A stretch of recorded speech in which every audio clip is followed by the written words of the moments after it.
Et alhamdoulilah, Rasulullah sallam nous dit que Omar il est tel que le shaitan qui nous crée tant de difficultés, quand Shaitan voit Omar emprunter un chemin, il dit non, lui il doit changer de chemin.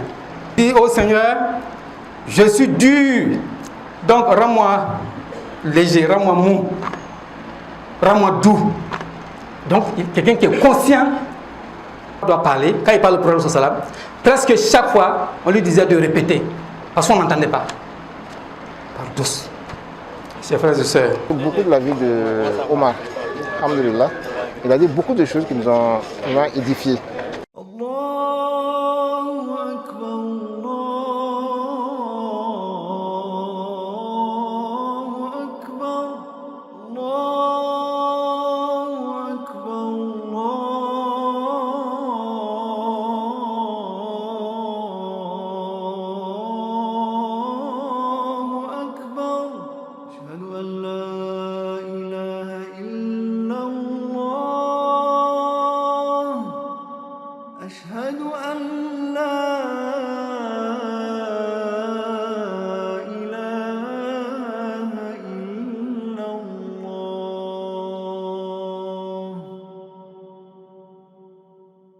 Alhamdulillah, nahmaduhu subhanahu wa ta'ala wa nasta'inuhu wa nastaghfiruh.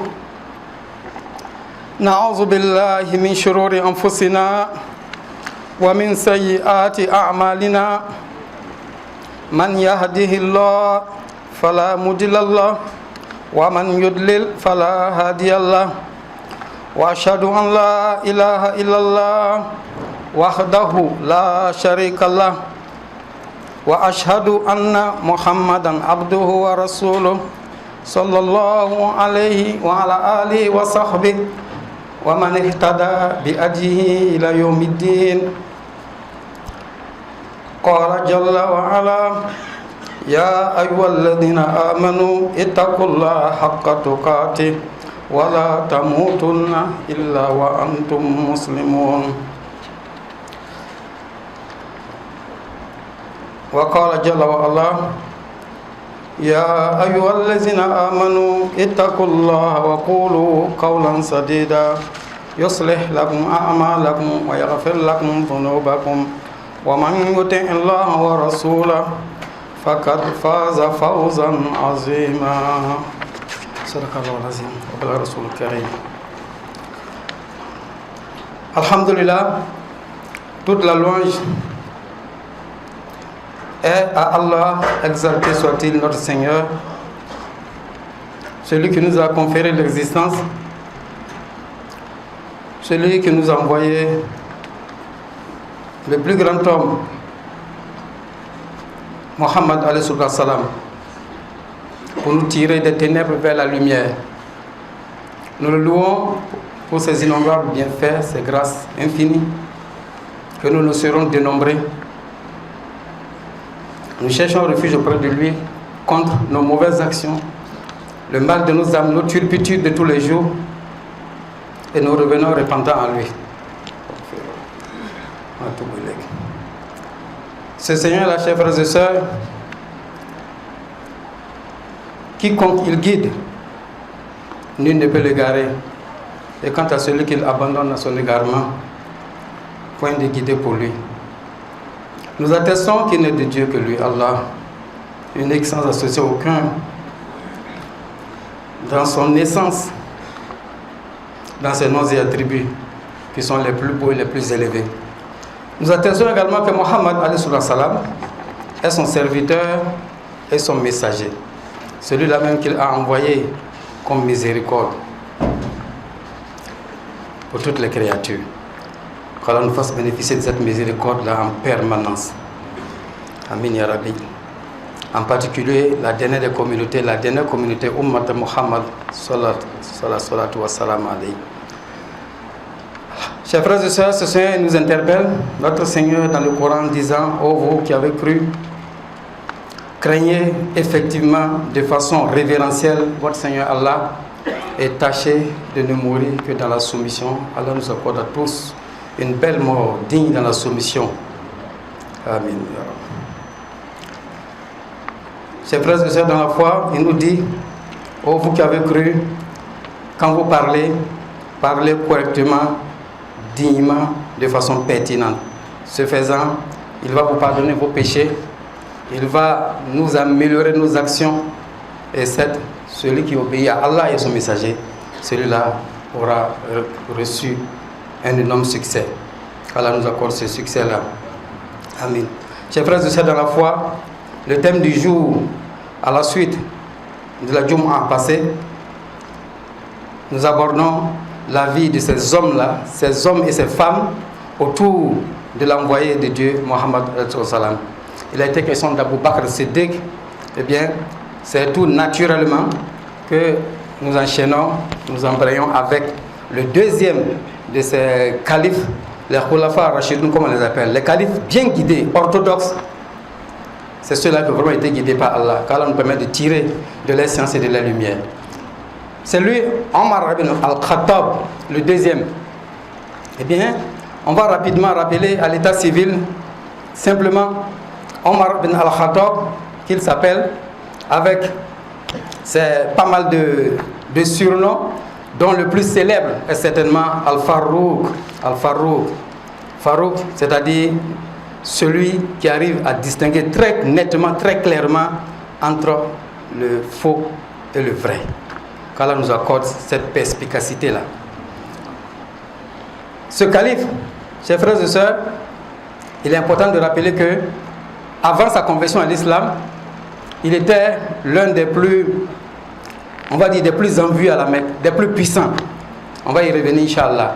Sa nature d'homme fougueux, on va dire, eh bien, on va voir ce miracle-là qu'Allah a accompli en le rendant le contraire, tout le contraire carrément de ce qu'il était. En même temps, le messager d'Allah, il nous dit khiyarukum fil jahiliya, khiyarukum fil islam. Les meilleurs d'entre vous, les musulmans, il parlait à ses compagnons à l'époque. En général, si vous regardez, ils ont été les meilleurs même dans la jahiliya. C'est-à-dire, eux, ils étaient sincères. Quand ils faisaient le mal, c'était sincèrement. Pas d'hypocrisie, ils ne le cachaient pas. Quand ils sont convertis à l'islam, ils ont vraiment accepté l'islam. Donc ce hadith-là nous rappelle cela, ça nous fait vraiment méditer. Les meilleurs d'entre vous actuellement dans l'islam, ça ne gêne pas, il ne faut pas avoir honte de son passé. Ce sont aussi les meilleurs quand ils étaient dans la jahiliya. Omar était de ces personnes-là. Nous avons en mémoire sa conversion. Subhanallah. Quand Allah décide de l'appeler à l'islam, parce que c'est Allah qui décide évidemment, eh bien on voit un Omar radiallahu anhu qui est en train de partir avec l'intention d'aller violenter le prophète Mohammed parce qu'il n'était pas musulman, il était du camp des Qurayshites. Et voilà qu'il est arrivé sur place, il l'entend réciter dans la maison de sa sœur, elle étant convertie, il entend réciter des versets du Coran. Et comme c'est un grand littéraire, on va y revenir, littérature orale, culture orale, mais lui il était un des rares qui savait écrire à la Mecque, lire et écrire. Mais il a dit c'est pas possible que ces passages-là que j'ai entendus là proviennent d'un être humain. Alors on dit que c'est Mohammed, mais il s'est dit que non, c'est beaucoup plus profond que ça. Donc c'est Allah. Et ils connaissaient Allah, seulement qu'ils avaient en temps mélangé beaucoup de choses avec les 360 idoles dans la Kaaba. Il dit c'est Allah et Dieu a touché son cœur, comme on dit, il s'est converti. Depuis sa conversion, pour un bref aperçu de sa vie, c'était au service de l'islam. Ce qu'on va remarquer de Omar, ce qu'on remarque dans sa vie, c'est cette intransigeance avec la foi. Ah, on ne joue pas avec la foi avec Omar. On ne joue pas avec la foi. Mais nous, ce qui nous arrive malheureusement, c'est que des fois la foi est un accessoire pour nous. À Omar, c'était quand il a pris son chemin, il a vraiment pris son chemin. Et alhamdoulilah, Rasulullah sallam nous dit que Omar, il est tel que le shaitan qui nous crée tant de difficultés. Quand Shaitan voit Omar emprunter un chemin, il dit non, lui il doit changer de chemin. C'est incroyable, hein? C'est Shaitan. C'est quand même Shaitan. Et c'est lui qui change de chemin. Non, c'est donc dire que cet homme-là avait beaucoup de potentialité, de poids dans son cœur. Qu'Allah nous facilite cela, nous permette de tirer profit de lui. Omar était radiallahu ta'ala anhu parmi les compagnons les plus proches de Rasoul, c'est sûr, avec Abu Bakr, Osman, Ali ibn Abi Talib. nous disons qu'il était un des rares lettrés à l'époque, il savait lire et écrire bien, et il va prendre le califat justement en l'an 634 dans l'ère chrétienne, quand Abu Bakr va être rappelé à Allah, donc 2 ans après le rappel à Dieu de Rasoul, Abu Bakr, Omar va lui succéder. Et que croyez-vous qu'il va se passer? Il va continuer l'œuvre d'Abu Bakr de plus belle, n'est-ce pas? Chacun a ses avantages, ses caractères, ses traits de personnalité, mais Omar va faire un certain nombre de choses. Chers frères et sœurs, on va rappeler juste un petit passage qui est édifiant à la suite de ce qu'on pourrait appeler le discours d'investiture, comme quand nos chefs d'État sont élus, quand ils prêtent serment. Omar, bien sûr, il y a plusieurs riwayas, plusieurs versions, chez les historiens, chez les spécialistes du hadith, mais il y a ces paroles-là assez touchantes. Il dit Allahumma, inni shadid, fallayni, wa inni do'if, fakawini, wa inni bakhil, fasakhini. Subhanallah. Il dit, oh Seigneur, je suis dur, donc rends-moi léger, rends-moi mou, rends-moi doux. Donc, quelqu'un qui est conscient de ses défauts. Tout comme dans la Jahiliya. Il est conscient de ses défauts. Et il ne le cache pas. Bien que être fougueux, être chaud, c'est nous, on considère que c'est une force. C'est une force, des fois oui. Lui, il a dit ici, là, par rapport à la Khilafa, c'est pas sûr que ça va marcher. Il a dit, Dieu, ramollis-moi. Rends-moi plutôt doux. Et Dieu. Allahu Akbar. Allahu Akbar. Chers frères et sœurs, Omar ibn Khattab, quand il va prendre la Khilafa, il va opérer un certain nombre de réformes. On doit à Omar ibn Khattab le premier concept du trésor public, Baytul Mal. C'est lui qui a dit, mais quoi de plus normal que de rassembler les biens de la communauté dans un lieu, un trésor public. Au lieu qu'on confie à des gens pour garder, à plusieurs personnes même. Les femmes, des fois on dit en parenthèse que les femmes qui sont instruites, enfin, on peut penser que Omar est... Et on dit qu'il est dur, souvent dur envers les femmes. C'est Omar là qui a nommé une femme comme intendante du marché de Médine, Madina Munawara. Intendante, la première responsable. Après, qu'on n'avait pas dit qu'en islam, eh bien, une femme ne doit pas occuper des postes de responsabilité ou qu'elle ne doit pas être à un certain niveau. qu'Allah nous facilite la compréhension. Chers frères et sœurs, Omar, lors de sa conquête, lors de son califat, il a l'expansion de la Oumma, de la communauté musulmane, on va dire de l'empire musulman. Eh bien, il va rejoindre les Perses, la Perse, la Syrie, l'Égypte, n'est-ce pas, et Al-Quds, Jérusalem. Dans cet effort-là, Omar ibn Khattab, radiallahu ta'ala anhu, c'est celui qui va instituer, à partir du trésor public dont nous parlions, eh bien à Médine, nous sommes en Médine, il va instituer une prise en charge, n'est-ce pas, pour les orphelins, les veuves, en un mot, les personnes défavorisées dans la société. Omar ibn Khattab va créer des réserves d'aliments, des réserves alimentaires, un peu comme notre SONAGES à peu près, pour prévenir, n'est-ce pas, les carences, les difficultés qui peuvent survenir en période de famine. Qu'Allah l'agrée, qu'Allah montre son agrément et qu'Allah facilite nos pas pour qu'on les suive. Chers frères et sœurs, quand on parle de Omar ibn Khattab, bien sûr, de sa vie, on se rappelle un certain nombre de choses que Dieu lui a données. Et suite à des doigts qu'il a faites, ça qui est important, c'est Dieu qui donne. Mais il nous dit, ce même Dieu-là, de travailler, d'être actif et de faire des invocations. Donc Omar ibn Khattab, radiallahu ta'ala anhu, nous disons tantôt qu'il était intransigeant dans la foi, n'est-ce pas, une fois qu'il a pris le message de l'islam à bras le corps. Omar ibn Khattab, radiallahu ta'ala anhu, il était quelqu'un, ça c'est un point très important, mais ce qu'on a constaté, c'est le retournement de situation. Tout le monde sait qu'il était plutôt fougueux, il était plutôt rigoureux, n'est-ce pas? Mais le contraire également, on l'a vu. Pour dire que ce n'est pas vraiment de la théorie. Omar ibn Khattab, deux exemples. Lorsque à Médine, en train de circuler avec ses compagnons, il y a une dame qui l'interpelle, et cette dame, on saura plus tard, elle n'est rien d'autre que Khawla bin Sa'alaba, celle au sujet de laquelle la sourate numéro 58, Al-Mujadila, a été révélée. Celle au sujet de laquelle Dieu a dit, Dieu a entendu, Allah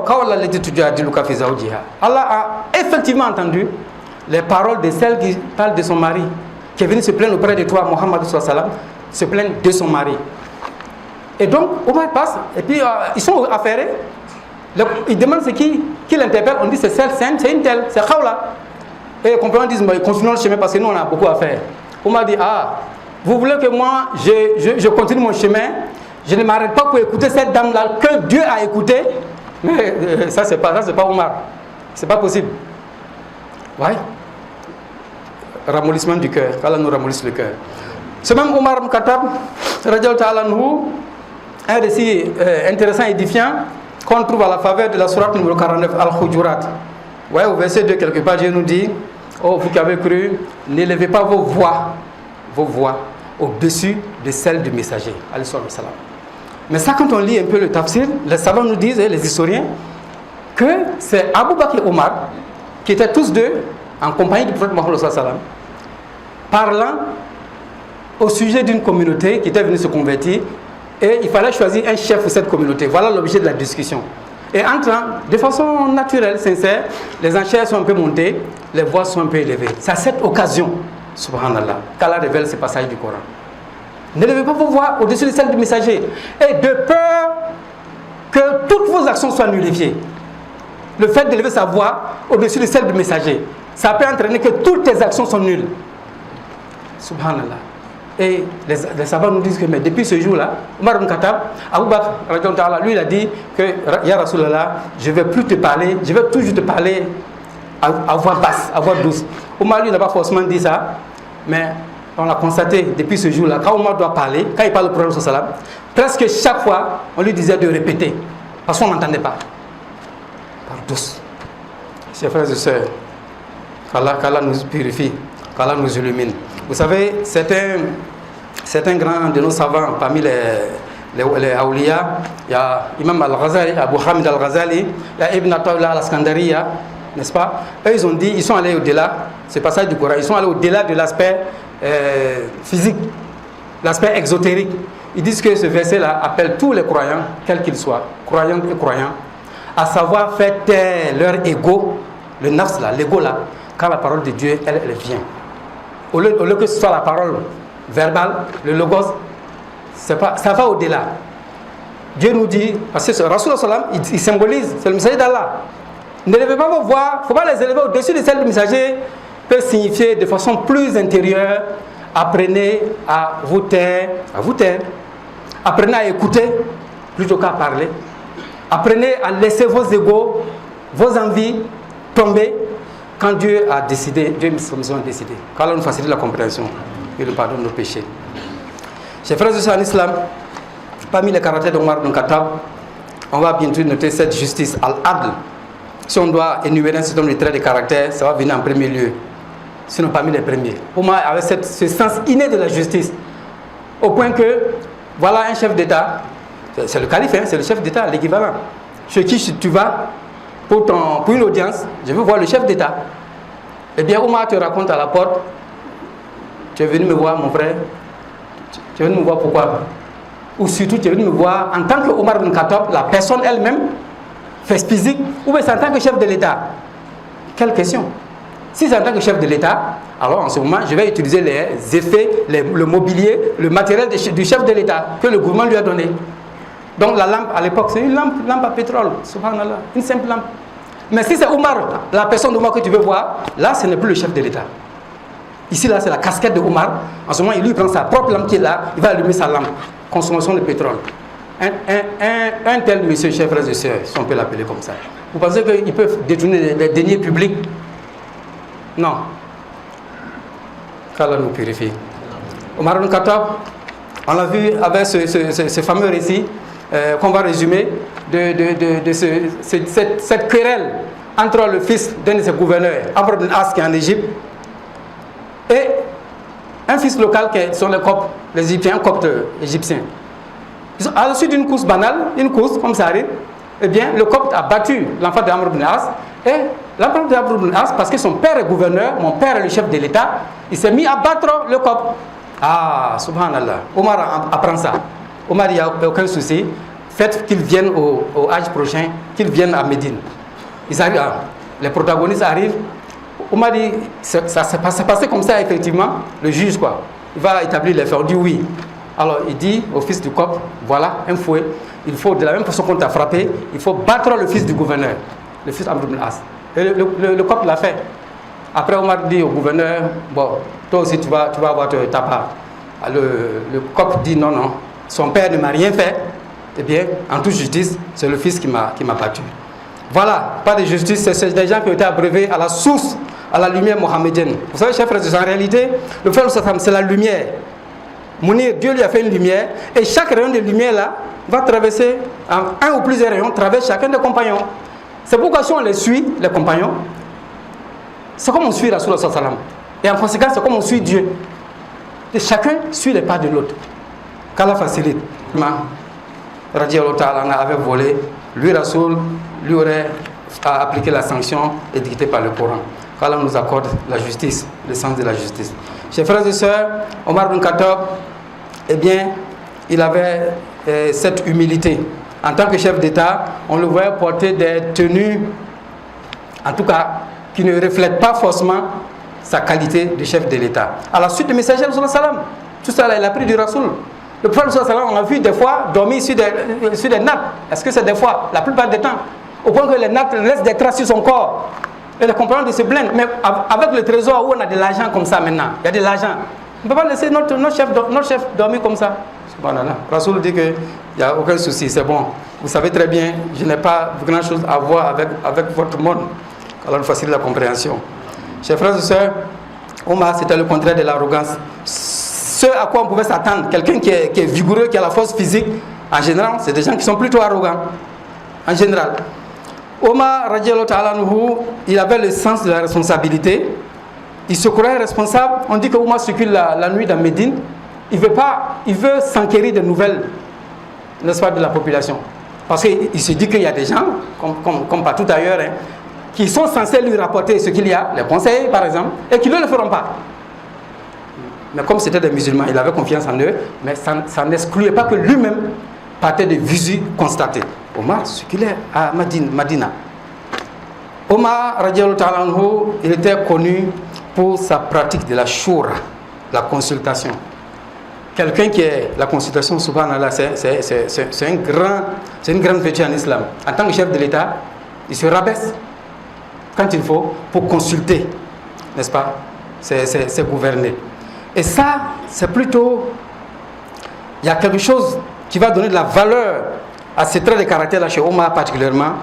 Quand on sait, quand on consulte, c'est parce qu'on n'a pas tous les éléments. Mais ce Omar-là, pour terminer, chers frères et sœurs, avec l'une des nombreuses choses qu'on rapporte de lui, dans la tradition musulmane, on les appelle Muwafaqatul Omar.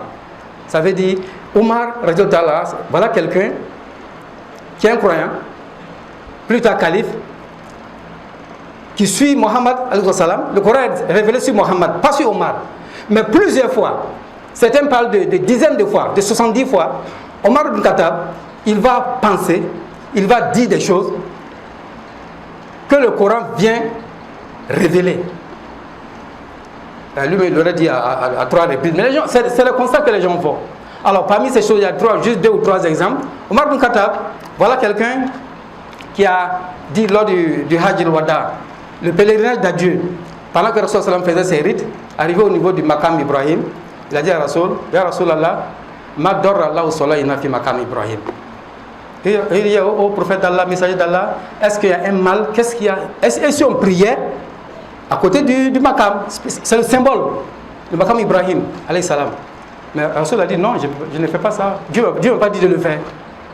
Mais dans les environs immédiats que Allah a révélé le verset, wa takhizu min Maqam Ibrahim musalla.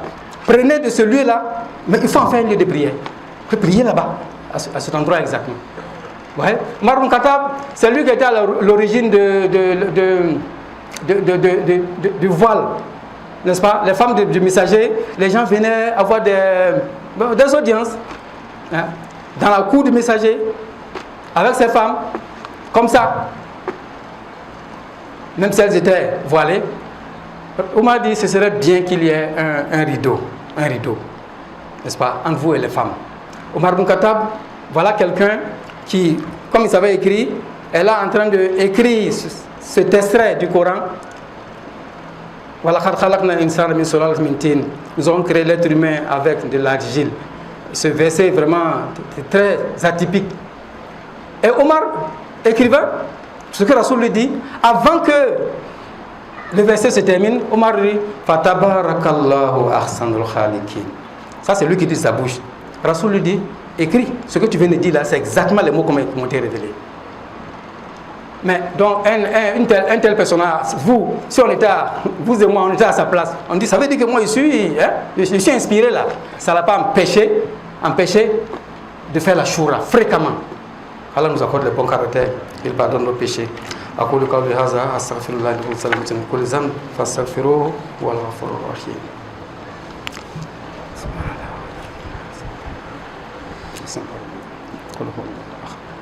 الله الصمد لم يلد ولم يكن له كفوا أحد. الحمد لله الذي هدانا لهذا وما كنا لنهتدي لولا أن هدانا الله والصلاة والسلام على منبع رحمة إلهية محمد بن عبد الله وعلى آله وصحبه وسلم تسليما كثيرا. اللهم لك الحمد حمدا كثيرا طيبا مباركا فيه ملء السماوات وملء الأرض وملء ما شئت من شيء بعد. اللهم لك الحمد كما ينبغي لجلال وجهك ولعظيم سلطانك. اللهم لك الحمد حتى ترضى ولك الحمد إذا رضيت ولك الحمد بعد رضا ولك الحمد في الأولى والآخرة. اللهم صل على سيدنا محمد وعلى آل سيدنا محمد كما صليت على سيدنا إبراهيم وعلى آل سيدنا إبراهيم وبارك على سيدنا محمد وعلى آل سيدنا محمد كما باركت على سيدنا إبراهيم وعلى آل سيدنا إبراهيم في العالمين إنك حميد مجيد. اللهم أحسن أخلاقنا كما أحسنت خلقنا. اللهم أحسن أخلاقنا كما أحسنت خلقنا. اللهم أحسن أخلاقنا كما أحسنت خلقنا. ولا حول ولا قوة إلا بالله. اللهم لا تدع في مقامنا هذا ذنبا إلا غفرته ولا هما ولا غما إلا فرجته ولا دين إلا قضيته ولا مريض إلا شفيته ولا جاهل إلا علمته ولا عيب إلا سترته ولا فقير إلا غنيته ولا معسر إلا يسرته ولا حاجة من حوائج الدنيا هي لك رضا ولنا فيها الصلاة إلا قضيتها يا رب العالمين يا ذا الجلال والإكرام يا ذا الفضل والجود والإحسان والمن والامتنان. اللهم فرج عن أمة محمد صلى الله عليه وسلم واهدنا سبل السلام وجنبنا الفواحش ما ظهر منها وما بطن ولا حول ولا قوة إلا بالله. اللهم صل على سيدنا محمد وسلم تسليما كثيرا. سبحان ربك رب العزة عما يصفون وسلام على المرسلين والحمد لله رب العالمين. J'ai suivi le serment avec beaucoup d'intérêt, alhamdulillah. La semaine passée, l'imam a parlé de la vie d'un compagnon. Donc je crois que c'était la suite aujourd'hui. L'imam a parlé beaucoup de la vie d'Omar, alhamdulillah. Il a dit beaucoup de choses qui nous ont édifiés. Sa vie sociale, sa vie en tant que responsable. Et nous, quelque part aussi, on est responsable, soit en famille, au service, n'importe où d'autre. Et ce qu'il a dit, il a dit beaucoup de choses dont on peut tirer profit pour pouvoir améliorer cette partie de notre vie également, alhamdulillah. Donc je crois qu'on a tiré beaucoup de leçons, surtout du côté même de Khalifa. Voilà, parce que là, il a expliqué un peu le comportement qu'il a eu en matière de gestion. Et ça nous aide beaucoup parce que souvent on mélange nos biens personnels avec le bien de la communauté. Donc là, avec ces exemples-là, ça va beaucoup nous inspirer par rapport aussi à notre vie en termes de gestion des ressources publiques et aussi les ressources privées, alhamdulillah. En tout cas, moi, je suis très satisfait. Et je devrais aller prier ailleurs. Je suis venu ici, je crois que j'ai tiré pour faire alhamdulillah. Voilà, ce que j'ai pu retenir du serment, voilà, c'est que l'imam nous a parlé, Omar Farouk, c'est-à-dire celui qui sait discerner du vrai, du faux. Et il nous a parlé de sa vie concernant la justice, voilà, envers la population et la justice qu'il se fait envers lui-même. Et aussi il nous a parlé de son sens d'humilité, voilà, envers les autres. Et aussi du fait qu'il était, bon, je ne sais pas, qu'il était aussi guidé, voilà, très guidé par les enseignements du prophète, alayhi salatu wassalam.